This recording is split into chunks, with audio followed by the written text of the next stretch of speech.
Réalisation des fondations sur radio.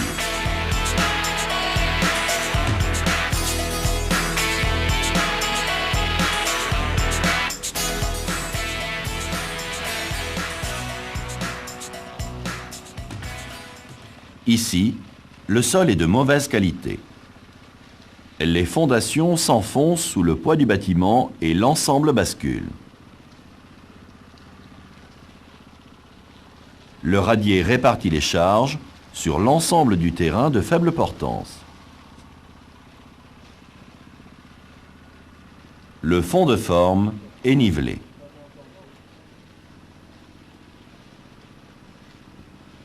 Voici le radier à construire.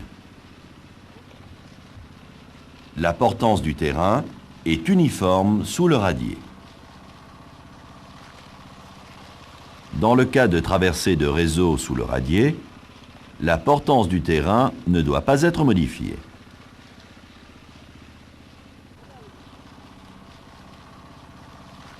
Ici, les réseaux sont concentrés. La portance du terrain est modifiée. Des désordres apparaissent. Les aciers sont posés sur un béton de propreté. Un béton de propreté garantit le calage et la propreté des aciers et permet le traçage. Ici, le traçage d'une réservation.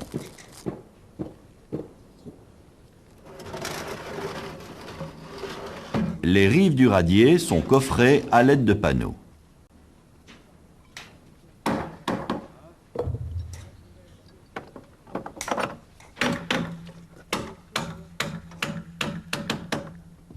Les panneaux sont assemblés.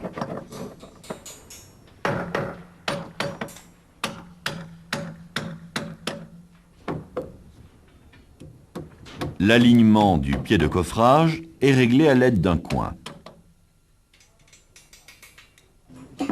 La tête du coffrage est maintenue et alignée par butonnage.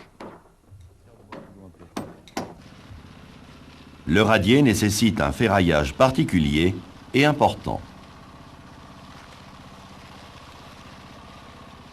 Voici un radier non armé.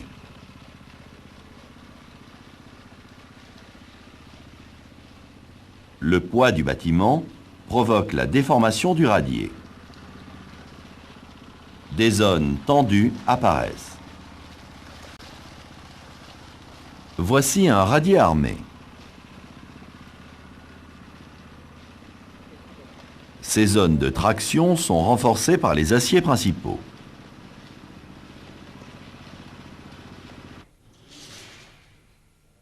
La nappe supérieure est maintenue par des chaises.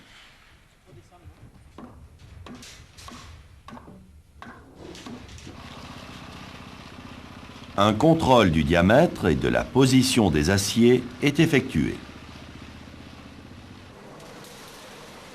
Le béton est mis en œuvre par zone sur toute son épaisseur.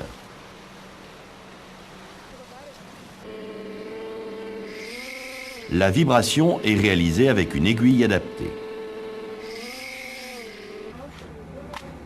Le surfaçage est adapté à la finition souhaitée.